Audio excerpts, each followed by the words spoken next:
You ever wonder what it would take for some people to finally see the truth about racism? Not just hear it, but really see it. Like, imagine a situation so clear-cut, so undeniable, that even the most skeptical person couldn't ignore it. What if someone with all the power and protection in the world, a person who doesn't have to worry about anything, ever, still faced racism head-on? And then, just when things got ugly, her secret weapon showed up. No, not a superhero. Something better, facts, authority, and a whole lot of justice waiting to happen. If you are enjoying this story, let me know where you're watching from in the comments, literally anywhere in the world. Also, hit that subscribe button to stay updated, and drop your thoughts below. Your voice matters. Thanks for being here. In one quiet corner of America, where racial tensions simmer beneath the surface like they do in so many places, this exact story unfolded. This wasn't just another city. It was somewhere statistics tell us black drivers are 3 times more likely to be pulled over than white ones. A place where complaints of bias flood police departments every year, yet change feels as distant as the stars. But here's the thing, numbers don't always grab our attention. Stories do. And this one is unforgettable. It started on a normal day, under a sun that didn't care whose skin burned brighter. She was driving home after a long meeting, minding her own business, when red and blue lights flashed behind her. Nothing unusual there, except maybe the way the officer approached her car. His tone. The questions. It wasn't a traffic stop anymore. It was something darker, something personal. But little did he know, she had backup. Backup no ordinary citizen could dream of. When those black SUVs rolled in, silent but unmistakable, everything changed. Now, before we dive deeper into what happened next, and trust me, you won't believe it, we want to hear from you. Have you ever been in a situation where your race felt like the only reason someone treated you unfairly? Or maybe you've seen something similar play out in front of you. Drop your thoughts in the comments below. We'll be there, ready to respond, because this isn't just a story, it's a conversation worth having. And oh, by the way, let's not forget, stories like these aren't anomalies. They're pieces of a much bigger puzzle. So stick around, because Act 2 is going to make you think twice about how far we still have to go.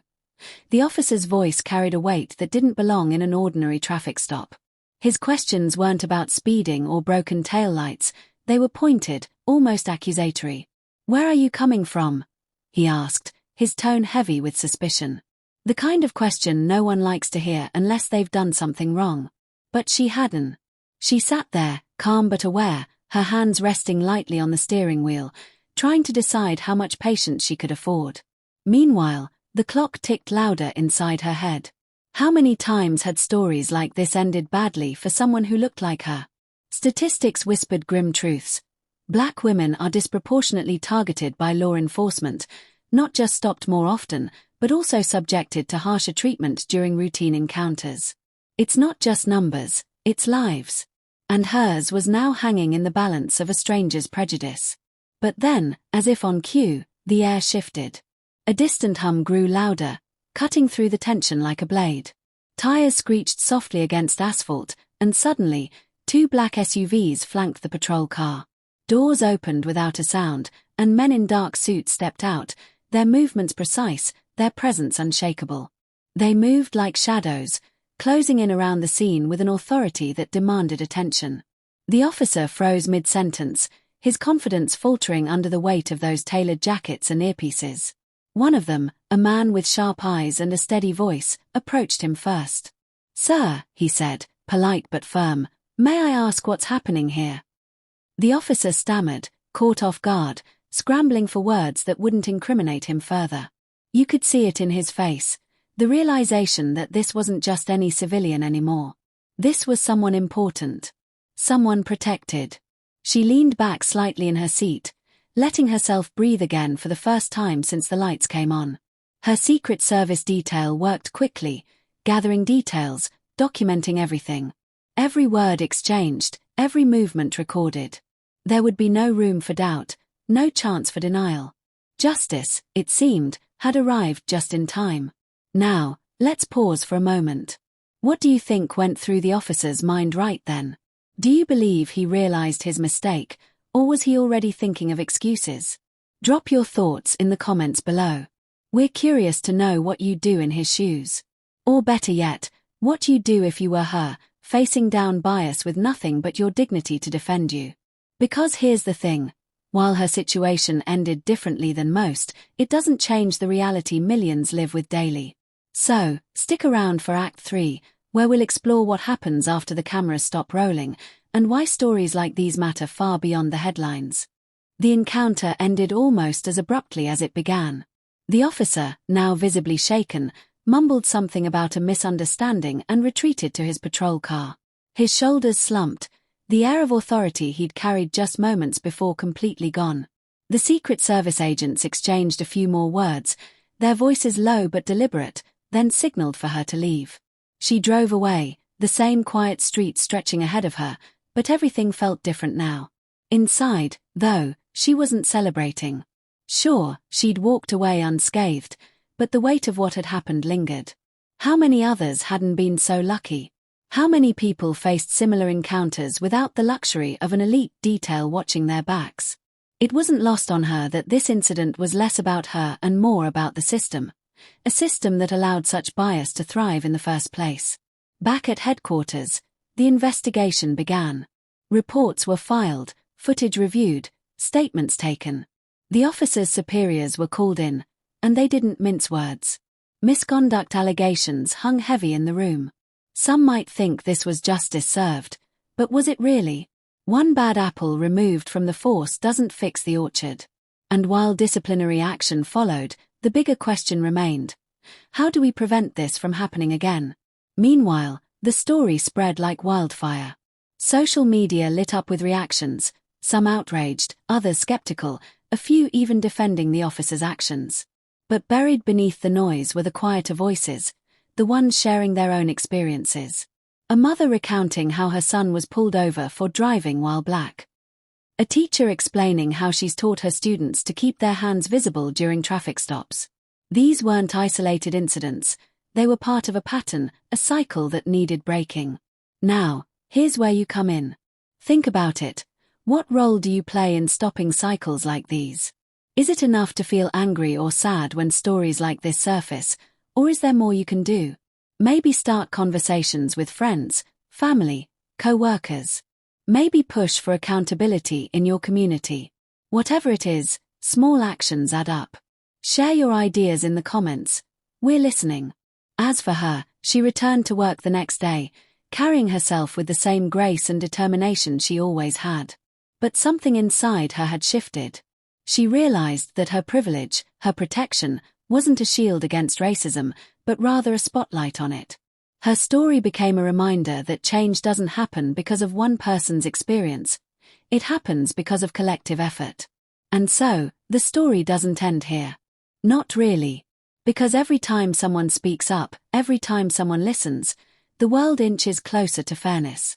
So tell us, how will you carry this forward?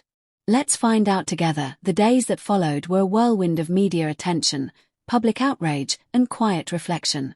The officer involved in the incident was placed on administrative leave pending an internal investigation. His department faced scrutiny not just locally, but nationally, as news outlets dissected the event from every angle. Some reporters focused on the irony of the situation. A black woman with Secret Service protection still subjected to racial bias. Others delved deeper, highlighting systemic issues within law enforcement that allowed such behavior to persist. But beyond the headlines, there was a quieter ripple effect. Community leaders organized town halls to discuss police accountability. Activists pushed for body camera mandates and implicit bias training for officers. Even those who had previously dismissed claims of racial profiling began to reconsider their stance, swayed by the undeniable evidence captured during the encounter. Change, it seemed, was stirring, but slowly. For her, life returned to its usual rhythm, though the memory of that day lingered. She found herself thinking about all the people who didn't have the luxury of high-profile protection, whose stories went untold, whose voices went unheard. It gnawed at her, this knowledge that her experience was exceptional only because of her unique circumstances.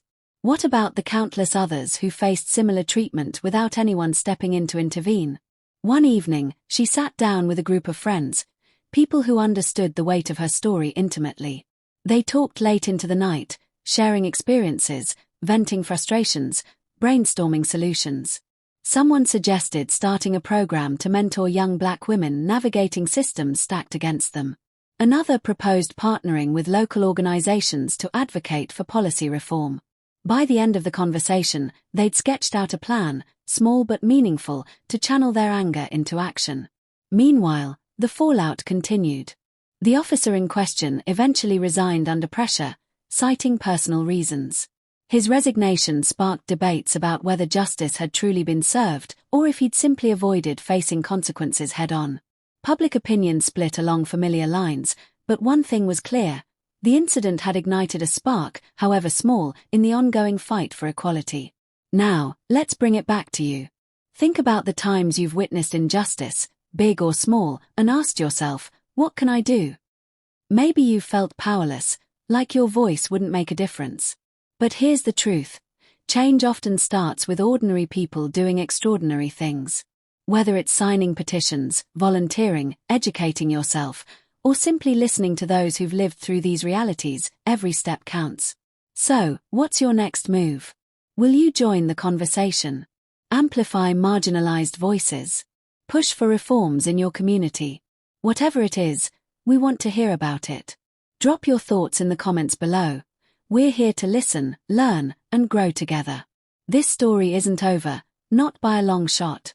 Because as long as racism exists, there will be more chapters to write, more battles to fight, more victories to celebrate. And maybe, just maybe, one day, stories like hers won't need telling anymore. Until then, let's keep moving forward. Together.